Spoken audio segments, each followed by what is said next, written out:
2,000 years ago, one civilization held the entire Western world in its grasp. From Northern Europe to Africa and the Middle East, it imposed laws, ideas, and a single language.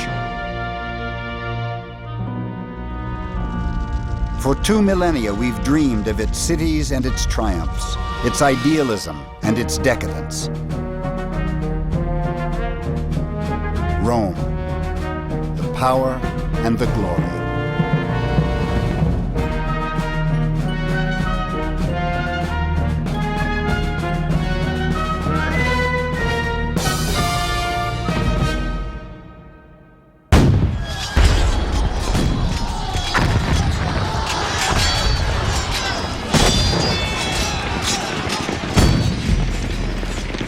Over 1,000 years after Rome's fall, the armies of the French Emperor Napoleon descend on the city.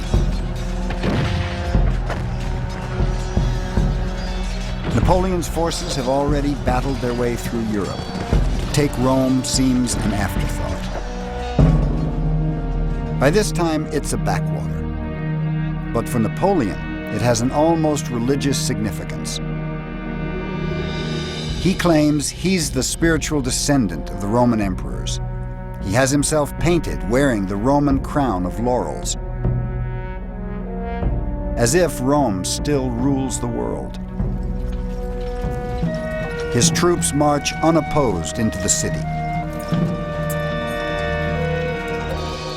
It's like walking into a ghost town.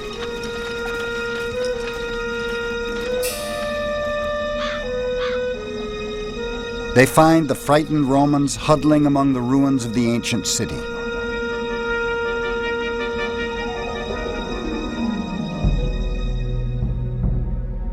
Crumbling palaces and arches still seem to echo the magnificent triumphs they were built to celebrate. Goats and cattle graze where thousands once thronged the streets. In 70 AD, when the Emperor Vespasian started building the massive Colosseum, Rome was 10 times larger than the city Napoleon found. Vespasian wanted a great theater for the gory spectacles Romans so loved.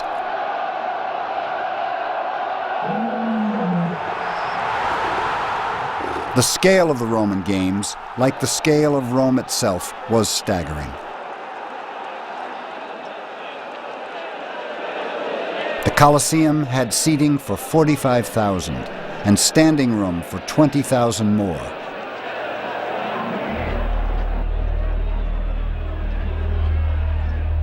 In one series of games, 5,000 people and 11,000 animals were slaughtered. Nothing in Hollywood could compare with this gruesome splatterfest. The blood and brutality were all too real, and the Romans were addicted to it.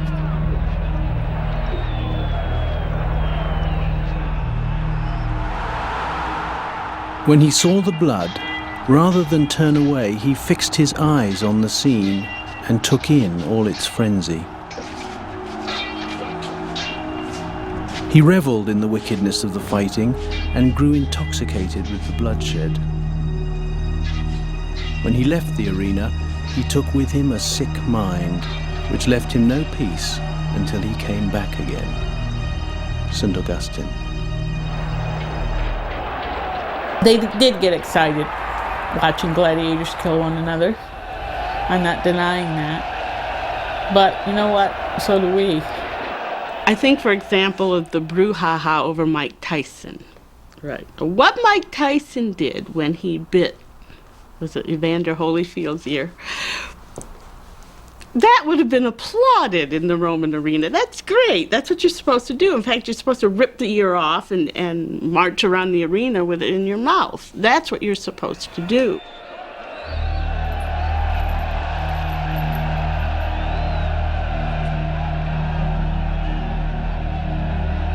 Rome's savagery was matched by its size. When the Colosseum was built, Rome was a city of 1 million people and growing. Not until London of the 19th century would a city approach this size again.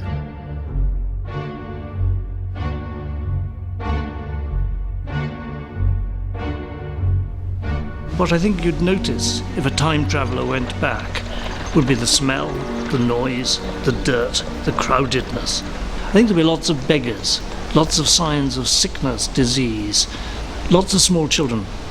It'd be rather like Calcutta or Rio.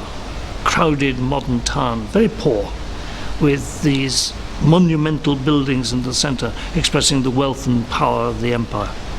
Traffic was terrible. Julius Caesar forbade wheeled traffic during the day so people could move around, which meant that at night all these carts started going on these stone streets, and it was so noisy that you couldn't sleep.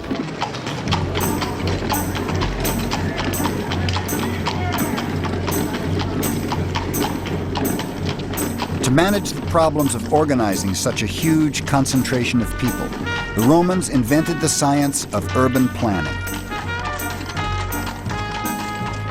They invented cement, built gigantic public storehouses, and installed citywide sewage systems. But their greatest achievement was the water supply. The aqueducts of Rome reached 60 and 70 miles into the hills to guarantee a continual flow of fresh water into the city.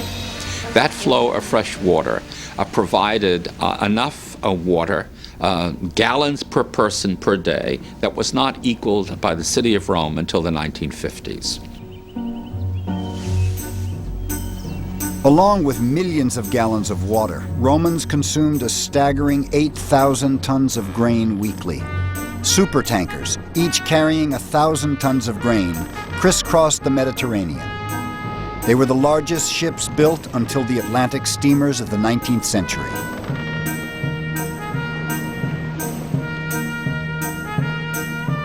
The city of Rome was the heart of an empire that stretched from Scotland to Syria.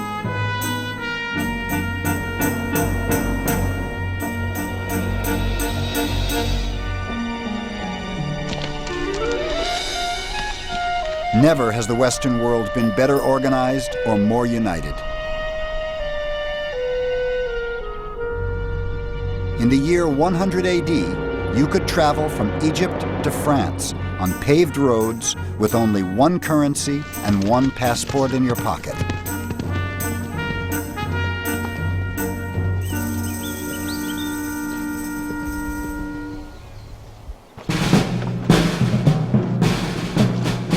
And this vast, well-organized empire would muster the largest army the world had ever seen. Over 500,000 soldiers.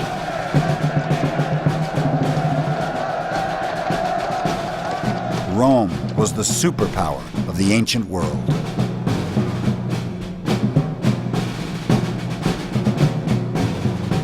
Later superpowers never stopped learning the lessons of its spectacular rise and fall. Napoleon was not alone in his obsession with Rome. 20 years before Napoleon marched into Rome, on the other side of the Atlantic, a group of men were designing a political system for their new country.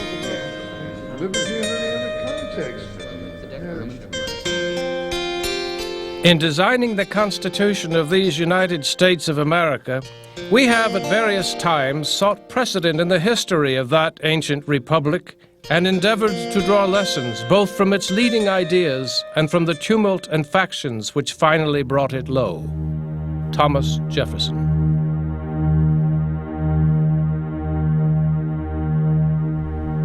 The American founding fathers spent most of their childhood and much of their adulthood reading the Latin classics.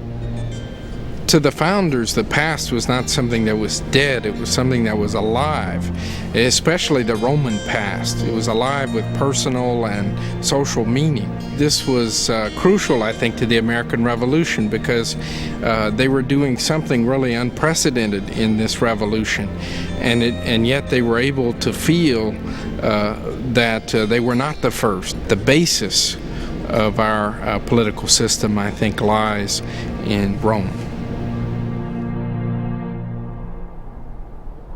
The Western world grew up in Rome's shadow.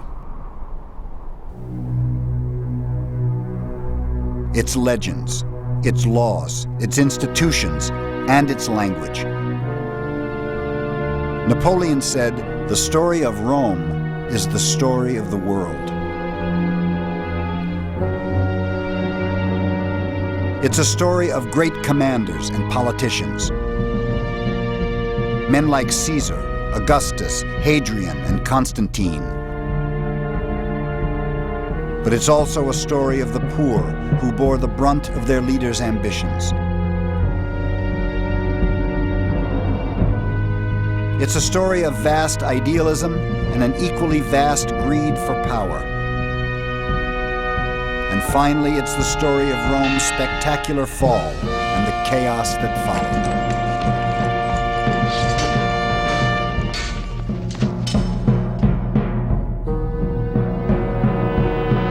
But behind all that are the stories of Rome's beginnings almost 3,000 years ago in the lush hills of central Italy.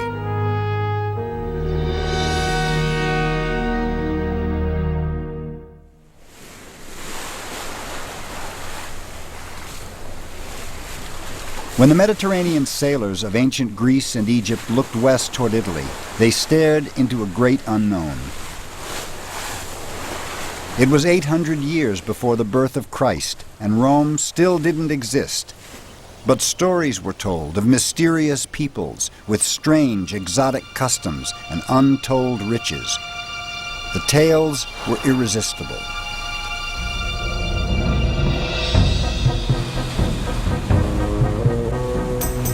Setting off from the great civilized cities of the East like Athens and Tyre, adventurous Greek traders sailed west into uncharted seas.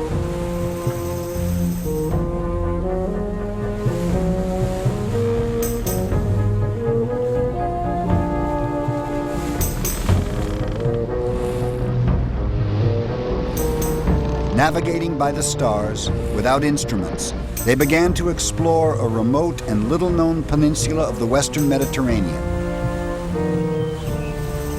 They called it Hesperia, the land of the evening sun. Well, in the 8th century BC, time of westward expansion, Phoenicians going west, Greeks going west, founding colonies. Well, when the Greeks sailed into Italy, they found something they didn't expect, an advanced civilization already there. Here in the hills of Tuscany, there were already walled cities. There were kings and high priests. There were skillful craftsmen who created a tender and sensuous art like no other in the Mediterranean. And there were traders ready to barter the finest gold and ironwork the ancient world had ever seen.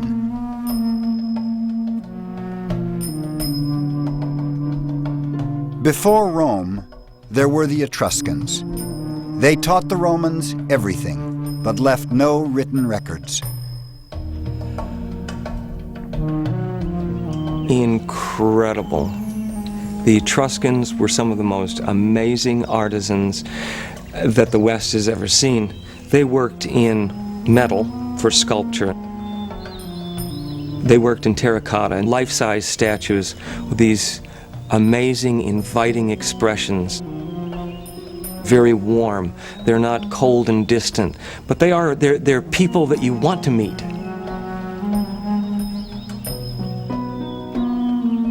The Etruscans lived in the fertile hills of Tuscany. But their real wealth lay underground, the richest deposits of iron ore, copper, and tin in the central Mediterranean.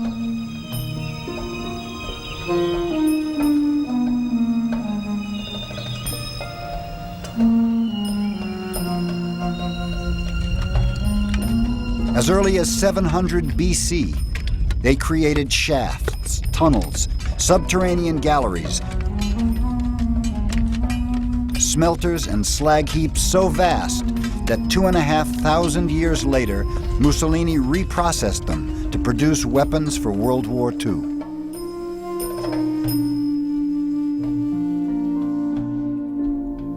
Etruscans traded their metalwork as far afield as Syria, Portugal, and even Sweden. But above all, the Etruscans were famous for their open displays of affection between men and women. It shocked the ancient world. The Greeks, who knew the Etruscans from very early on, before Rome was anything, before Rome was, saw that the Etruscan people gave a position to women that the Greeks certainly wouldn't. Not only were women part of the entire house, women reclined at banquets with men, which for a Greek was absolutely unthinkable. It is no shame for the Etruscans to be seen having sexual experiences, for this too is normal there. It seems to be the local custom. Posidonius. And they show no shame in sensuous acts. While the torches are still lit, servants bring in courtesans, sometimes even their own wives, and they all engage in lovemaking, publicly. Theopompus. The Greeks and later the Romans loved to embroider scandalous stories about the decadence of the Etruscans.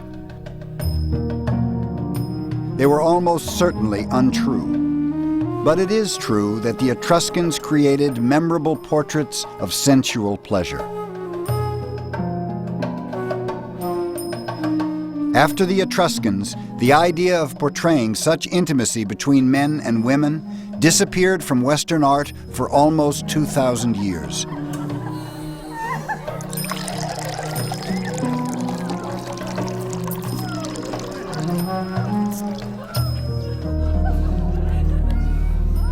The change began with the Romans, who grew up in their shadow.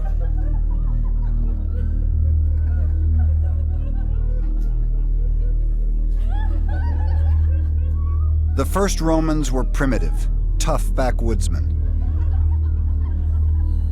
They resented the Etruscans, but had everything to learn from them, including the darker sides of civilization.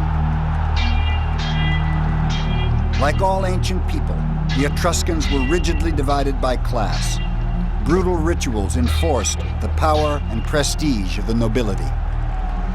Etruscans staged games at the funerals of important men. The losers were killed. Their blood celebrated the prestige of the dead man and was an offering to his spirit.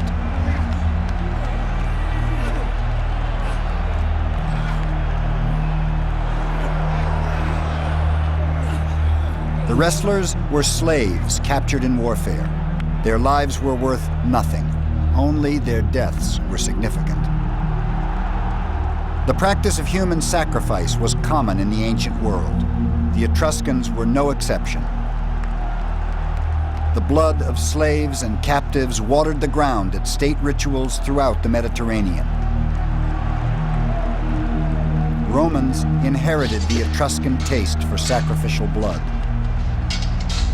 Gladiatorial combat was the Roman equivalent of these gory celebrations of power.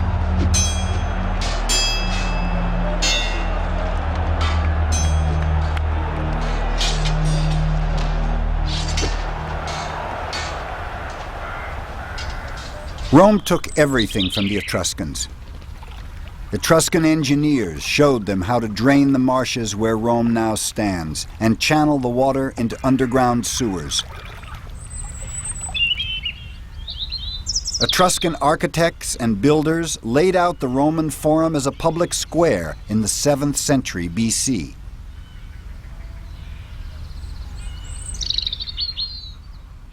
Though Romans owed everything to the Etruscans, they would one day turn on them, crush their beautiful cities, and defame their memory. It would be the first step on Rome's path to empire.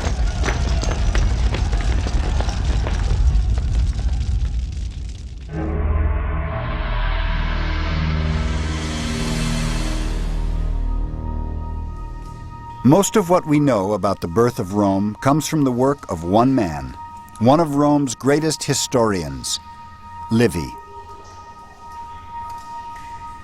He lived in the reign of the Emperor Augustus, over 700 years after the city was founded. The glory of Rome was at its height, but Romans were already haunted by the specter of decline. The empire was emerging from decades of civil war. Bitterness and political intrigue were rampant.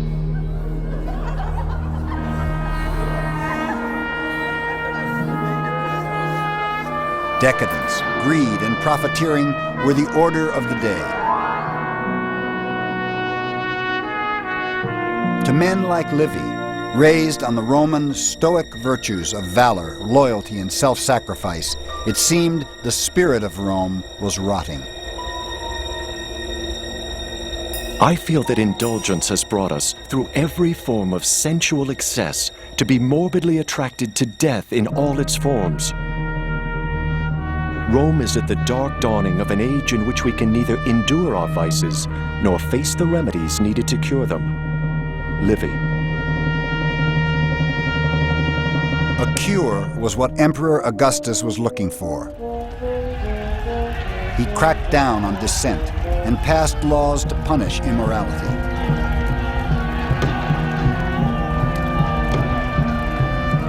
He was determined to reform the empire and force a return to Roman family values.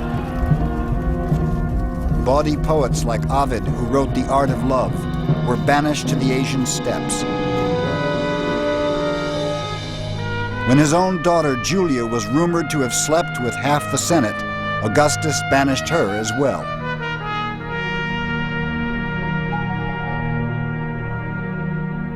Livy saw in Augustus, or in Octavian, a chance for the world to finally settle down and get back to business. What made Rome great to begin with? You got to go back and look. Who were the heroes of the past that made Rome the city she was?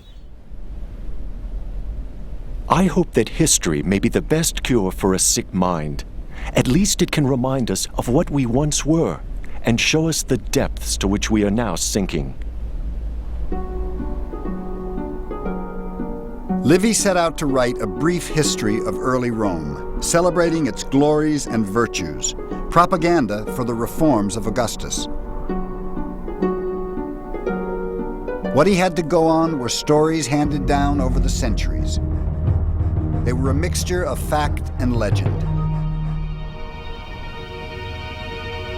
I, for one, am looking forward to absorbing myself in antiquity, because I am so deeply tired of the modern world and all the troubles which torment it. Livy.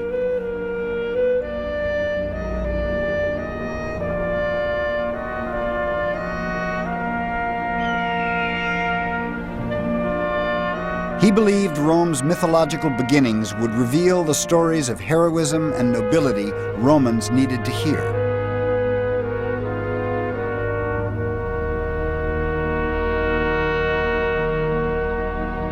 But the stories of Rome's origins were short on Stoic virtues and long on murder, rape, mayhem, and fratricide. To his dismay, Livy discovered they echoed the cruel realities of the Roman world of his own day.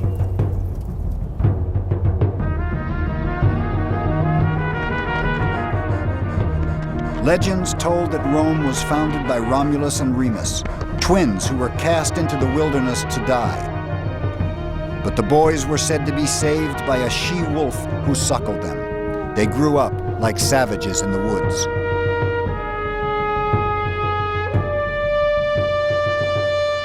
When they returned to found the city of Rome, they were filled with the simple, ferocious spirit of their wolf mother.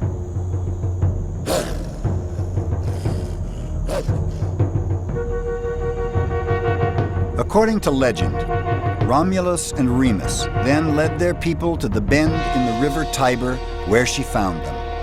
There Rome was born. The year was 753 BC.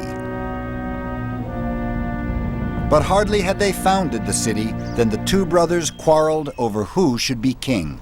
It was left to the augurs to decide.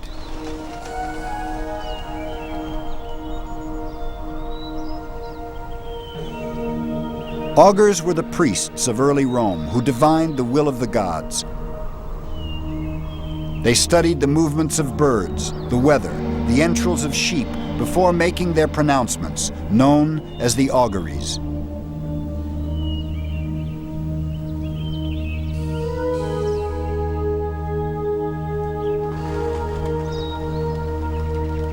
The augurs placed each brother on a hilltop, then waited.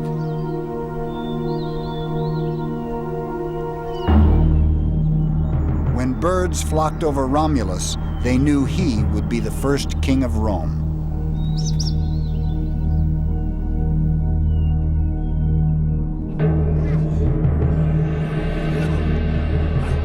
But Remus refused the augury, and the brothers fought.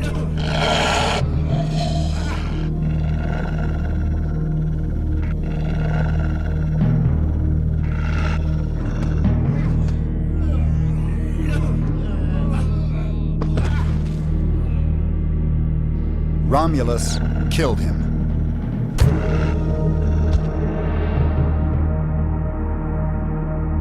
The first king of Rome, suckled by a wolf, bathed in his brother's blood, walked away furious and triumphant. It was a fitting augury for the bloodshed and strife that lay ahead.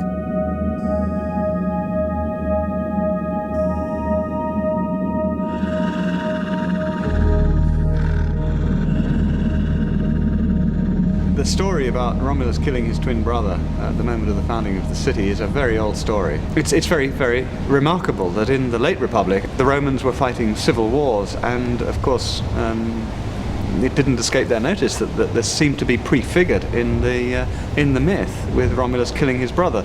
They actually thought this was a sort of curse on them, that they were fated to destroy each other.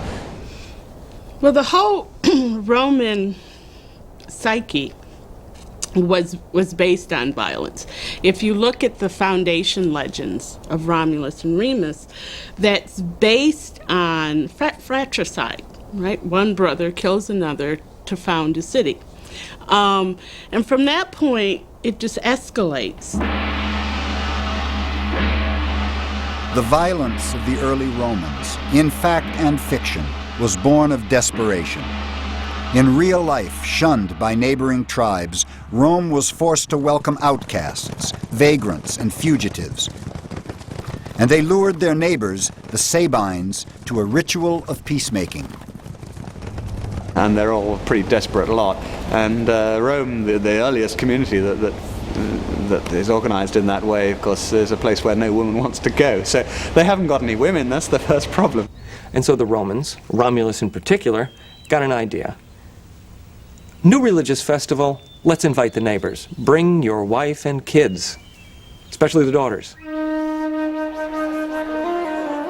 The Sabines were wary, but accepted.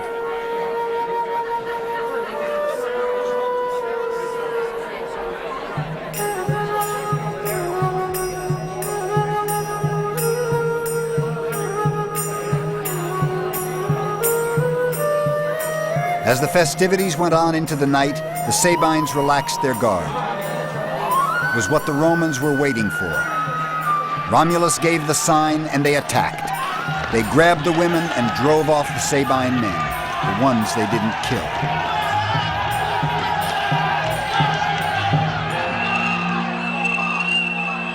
When painters of a later age portrayed the rape of the Sabine women, they imagined a classical city. They were wrong. The early Romans were primitive people struggling desperately to survive. The grim stories of the first Romans were as surprising to Livy as they are to us. They certainly didn't provide the role models he was looking for.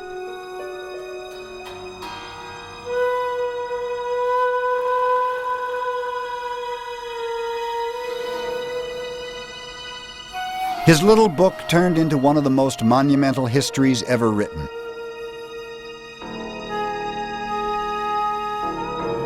By the time he died in 17 AD, it had grown to 142 volumes, all written laboriously in wax. It had absorbed his entire life. Livy's Chronicle was the bestseller of its day. It was more successful than he could ever have hoped, but had no effect whatsoever on the moral chaos of empire. Even 142 books were no match for the influence of so much power. By now, Rome was a juggernaut whose momentum was unstoppable. Its course set by its mythic beginnings, whether fact or fiction.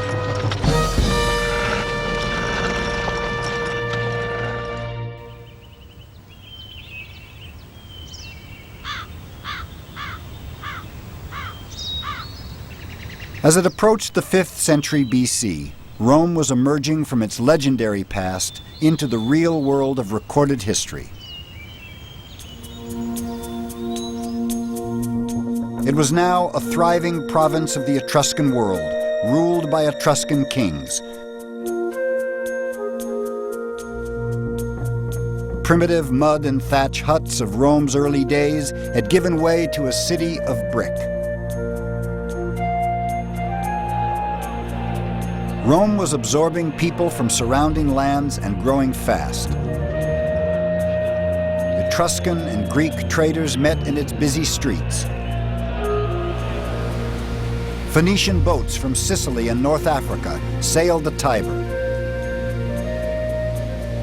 Wine, olives, and gold flooded into Italy.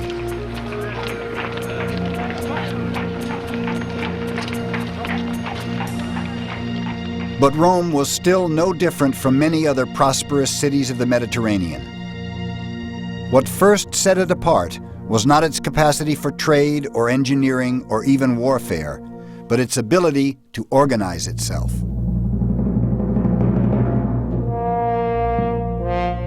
The man who reshaped Roman society was an Etruscan king called Servius Tullius.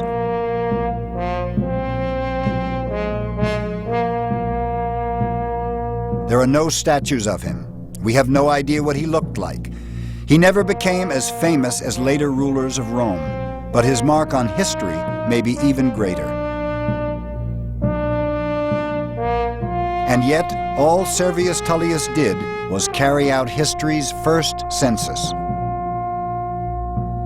Now the census, the Roman census, are a very important institution. They would count the Roman citizens, all right, and list them, and then distribute them in their appropriate classes and political units and so on. The census was a kind of way of grading Roman citizens according to their status and prestige. In the 6th century BC, the census detailed every Roman's obligations to the city, to obey its laws, pay taxes, and do military service.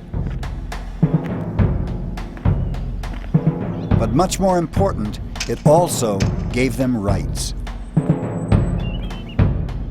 This was the great innovation of Servius. In proportion to their contribution, Romans were given a say in how their city was run. Servius sowed the seeds of representational government. He organized an assembly to govern the city and gave it a name, the Senate.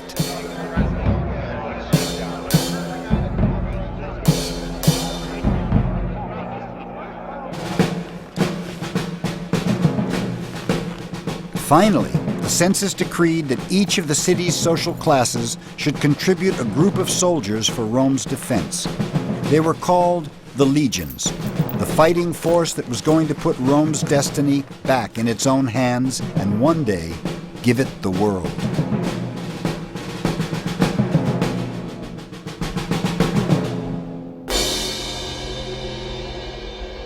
The census didn't create equality or democracy. Rome remained a society governed by kings and nobles. Women had few rights.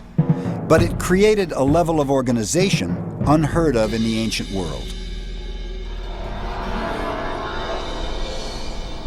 No man did more for Rome than the Etruscan king Servius. His reforms laid the foundations for Rome's greatest achievement, the creation of the Republic. But like so many Roman rulers, he was brought down by treachery and intrigue. The king's own daughter wanted her husband Tarquin on the throne. Her henchmen knew how to get him there. And after they murdered the great king, power and paranoia went hand in hand in Rome. For almost 2 centuries, Rome had been ruled by Etruscan kings and Etruscan nobility.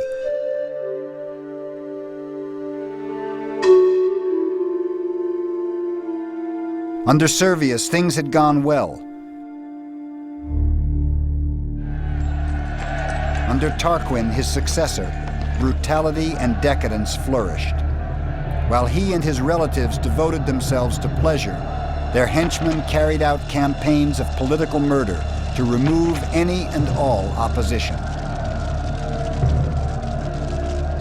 Romans were beginning to hate everything the Etruscans stood for.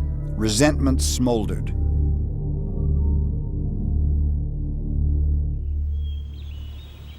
A woman called Lucretia was the spark that would set it on fire. She was well loved and highly regarded for her kindness, beauty, and loyalty. She represented everything Romans felt they had and the Etruscans didn't: honor, virtue, bravery.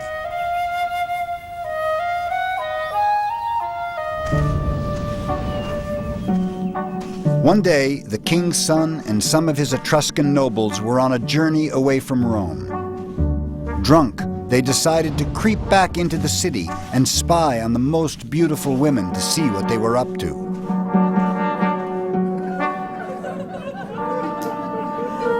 They found their own wives as expected, partying.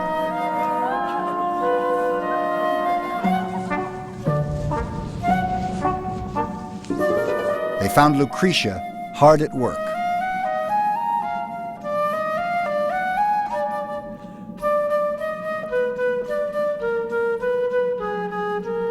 Because this was an indication of good, virtuous, matronly behavior. Right. This is how Roman women should behave. They should not be sleeping with 300 members of the Senate, like Augustus's daughter allegedly did. They're not supposed to be poisoning members of their family, as Livia allegedly did. They're supposed to be producing cloth. The next night, when he knew Lucretia's husband was away, King Tarquin's son crept back to her house alone. With a knife at her throat, he raped her and swore that if she breathed a word of it, he'd kill her.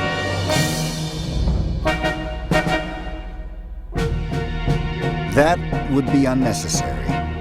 The next day, too proud to live with her dishonor, Lucretia killed herself.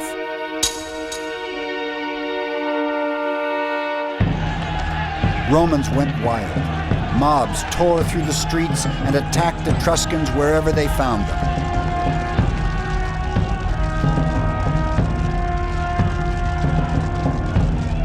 A stern nobleman named Brutus organized a furious attack on the Etruscan king and his courtiers.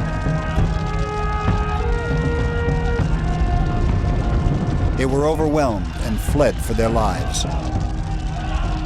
Romans were finally free of their Etruscan overlords. Lucretia's legacy to Rome was its freedom.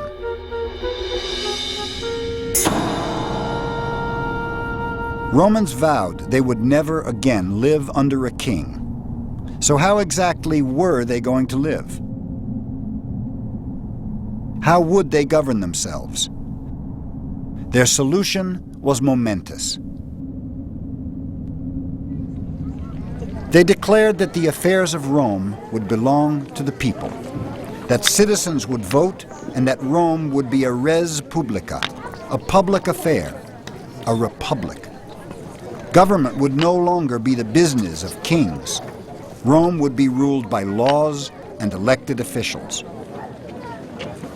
The first 2 elected leaders, called consuls, were Brutus and Lucretia's widowed husband.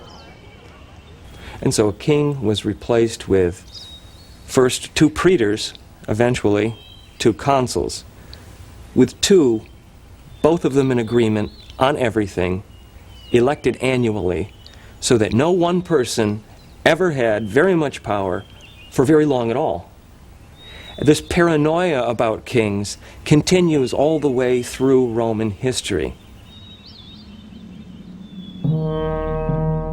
In ways he never could have imagined, Servius's census had borne fruit. The new republic would be organized according to the voting categories and classes he put in place 40 years earlier. The birth of the republic staked Rome's claim to a place in history. SPQR was the republic's banner. Senatus Populusque Romanus, the Senate and people of Rome. It was the ancient world's first representational government. It paved the way for Rome's glories and all democracies to come.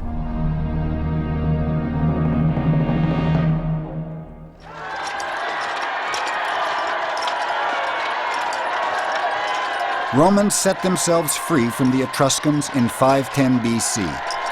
Next, they needed to be sure they stayed free.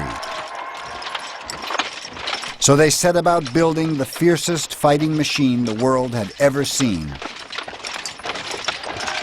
And now, it had its old masters to practice against.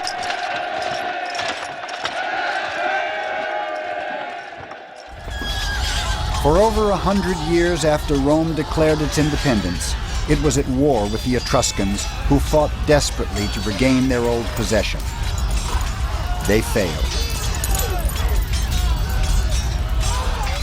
They were no match for the highly disciplined Roman legions who'd fight to the death to defend Rome's liberty. As Roman soldiers fought for the Republic, a man named Publius codified its leading ideas. This legal system set a remarkable precedent for republics of the future.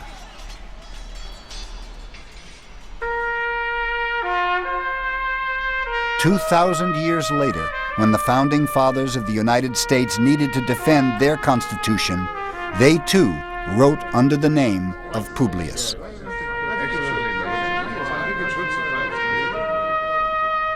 I think the American Revolution was an exciting period for the Founding Fathers.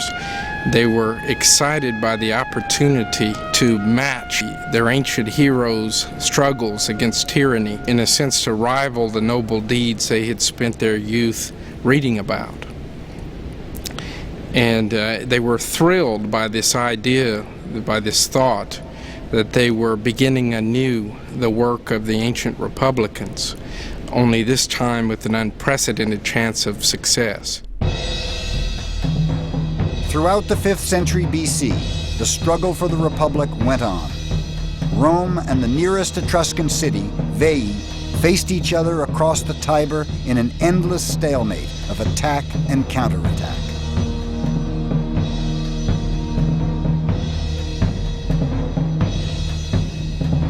Finally, after decades of bitter skirmishing, a Roman army battled its way toward the Etruscan city. The year was 392 BC. Their goal was to take Veii by storm and once and for all bring to an end the Etruscan threat to Rome's survival. Etruscan soldiers fought furiously at the city walls. Priests prayed to their gods to save them from destruction. To no avail.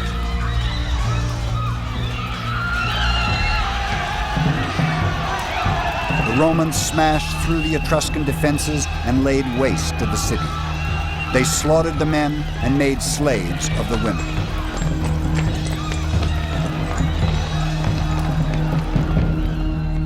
It was Rome's first great victory. There would be many more, each celebrated by the building of a triumphal arch, a monument to the glory of victory and the humiliation of the defeated.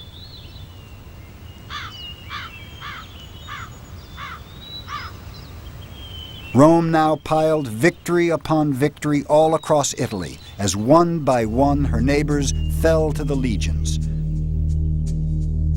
Rome's rise was gathering momentum, and by now seemed unstoppable. But she suffered one setback, which haunted the empire forever.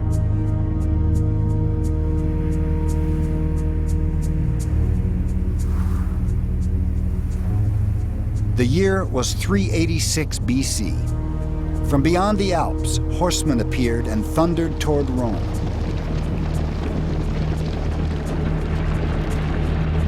The Romans called them barbarians. They were Celts from Gaul, present-day France. The Gauls were a warlike people, but this time they weren't looking for battle. Wars with their neighbors had pushed them out of their own territory. Now, they needed a new home. Rome dominated central Italy, so the Gauls asked them for territory. Roman envoys refused point blank. Who did these barbarians think they were to presume upon Rome in this way? They'd insulted the Gauls, which was a mistake. The Gauls descended on Rome in a fury. What they weren't given, they would take. Romans were fierce warriors, but had no idea how to fight these people, who charged into battle in a suicidal frenzy. Their savagery, even by Roman standards, was terrifying. Taken by surprise, the Romans barricaded themselves inside their city and hoped these terrifying wild men would go away. They didn't. The Gauls smashed their way into the city and ransacked it. The Romans only escaped being slaughtered by paying the Gauls everything they had to move on and leave them in peace. Rome's humiliation was complete. The words of the Gallic chieftain as he exacted his crushing payment would ring in Roman ears for centuries to come. Woe to the vanquished.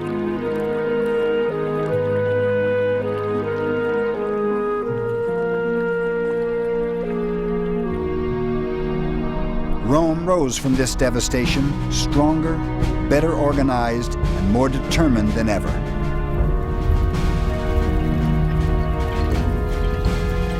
It forged an iron spirit and a civilized code of honor, the stoic virtues of valor, discipline, and self-sacrifice. That code produced soldiers and commanders with an unflinching dedication to duty. One of the most famous was Cincinnatus.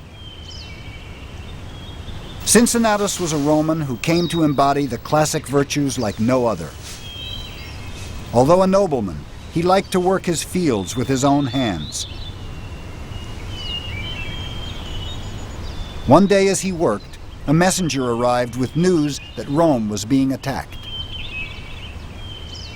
And in such an emergency situation as this, the Roman constitution called for the appointment of a dictator, somebody who would be elected by the people, but then once elected, would have absolute power, life and death power over all citizens, but only for a maximum of 6 months.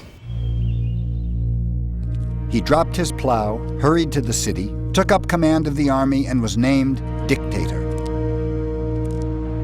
He quickly won a great victory and returned to the city in triumph. Now he could have stayed on and he could have used his power as he wished.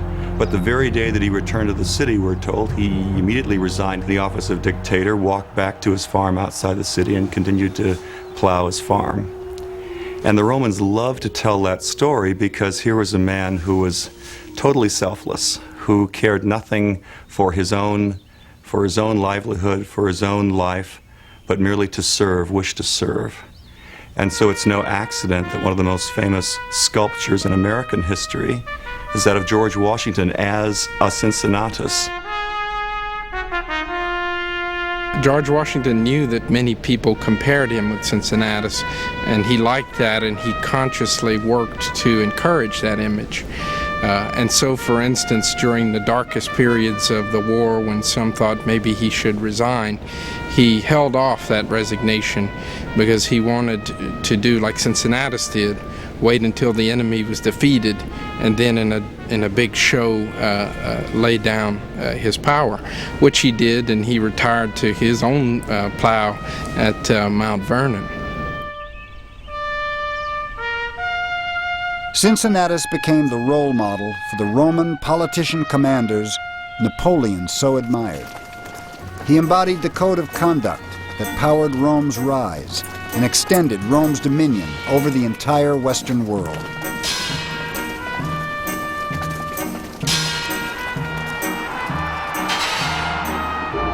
Rome's battles abroad would highlight the conflict within its own soul. The struggle to resist the corrupting influence of so much power. It would haunt the empire for centuries to come. But first, Rome's era of power and glory was about to begin.